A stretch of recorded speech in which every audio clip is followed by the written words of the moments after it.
My name is Jake Maaske. It's Tuesday, May 26th, 2026. And welcome to the Debateless News Rundown. Shoot us follow at Debateless. Drop a comment. What do you like? What do you love? What do you dislike? What do you hate? Hopefully nothing. But if you hate something, let us know. Hope you all had a quality Memorial Day weekend. Hope your flag was raised. Can't forget those visiting graves. God bless them. That's part of Memorial Day as well. Afterwards, hopefully you slammed some dogs, pounded some brews, hit the course, maybe swung the sticks around, threw some darts, maybe a little boating action. Can't forget those who are on grill duty, by the way. We appreciate you. You make sure everyone is alive by evening time. Anyway, got a nice collection today. We got Europe feeling the pressure from the Strait of Hormuz being closed. Rubio proposing that a deal with Iran might take a few more days. Massie might actually go down swinging.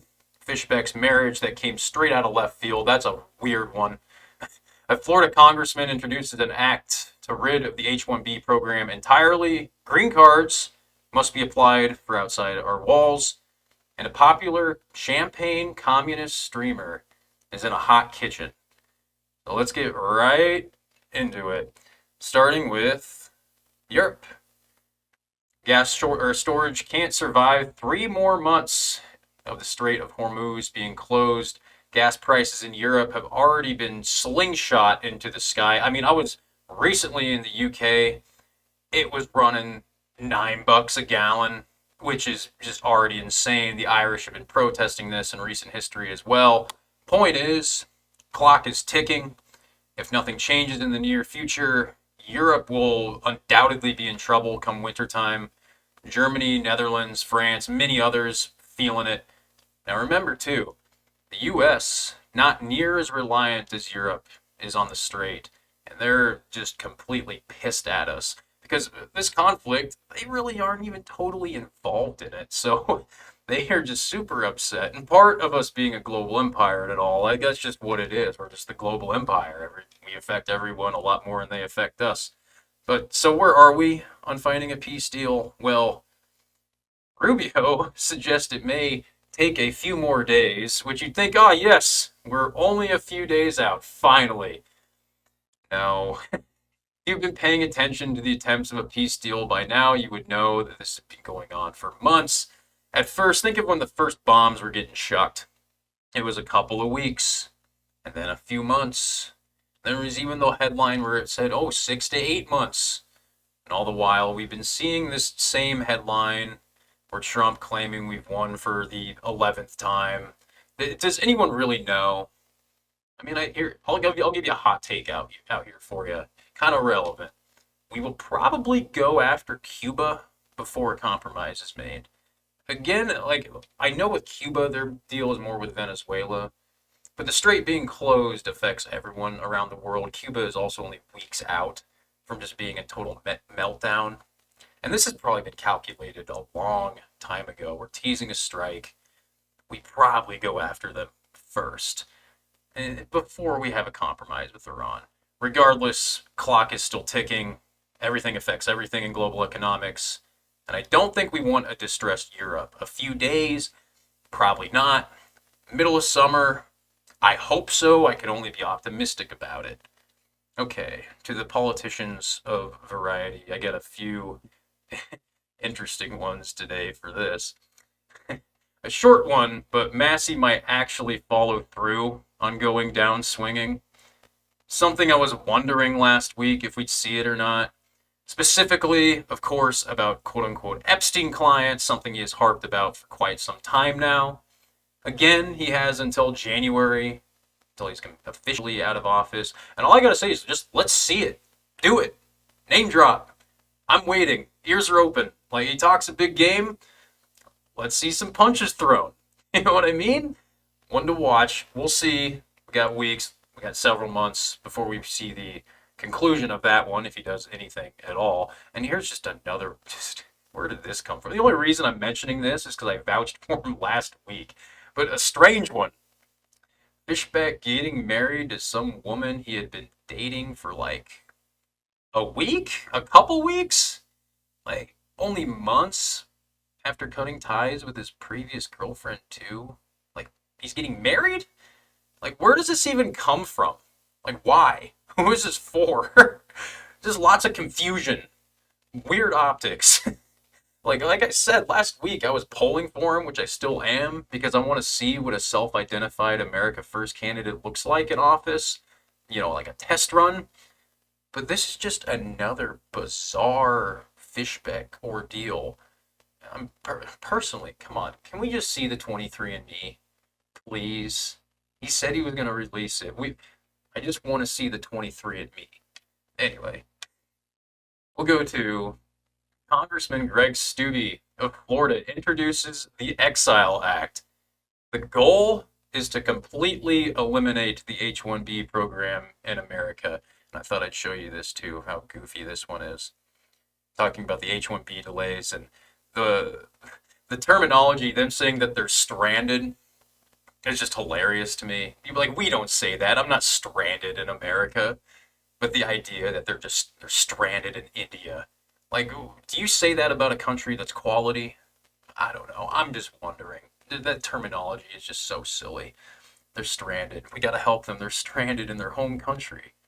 Anyway, the reasoning of this introduction is to fight against corporations outsourcing jobs to Indian and Chinese individuals, as it's been realized that they are taking the place of Americans in the workforce with little benevolence. This includes doctors, various services. I've seen human resources at universities look for H-1Bs for some reason. Why? And most notably, the tech workers. Tech field have taken the biggest hit. You got Microsoft, Oracle, Amazon, to name a few. Lots of layoffs, a lot of outsourcing. When it gets more messed up is that Americans are basically training their own replacements, training the H-1Bs, then getting laid off. And those who remain don't get laid off, just watch as their old coworkers disappear while new H-1Bs fill up the empty space. They also point this out there. They also don't simply hire on merit like we do here. They hire based on nationality. Just another reason to introduce the EXILE Act. This is what I mean by taking our own side. By the way, this is actually a prime example. We're the ones who look for potential and performance. Then they're the ones who look to help their own people, qualified or not. One of the many struggles surrounding the American identity and the values this country has grown on. We offer opportunity, and it gets exploited relentlessly. But hey, at least finally this has happened. I've been seeing this around. Companies have realized how to counter the fake interviews. This was a big deal only a few years ago to a few months ago, where H-1Bs would use AI or somebody else's like resources to give off false credentialism. It was the common way for them to get in. Just straight up lying, and it would work. It would work. They would get in, and then they'd hire their family, then they would hire the friends of the family, and that's just how the cycle went. But good luck to Steube. We'll just see how that one unfolds in the future. I know a lot of us are getting sick of the H-1Bs in general, just blatantly exploiting us, lying to us. And similar to this, a little similar, not exactly the exact same thing, but hey, want a green card? Well, you're now going to have to apply outside the country. No more of those sitting on their ass here for decades and not following through. For the first time in 60 years, the green card process has changed. During the process of obtaining a green card, you will just straight up have to leave the country. And I give you a quote here.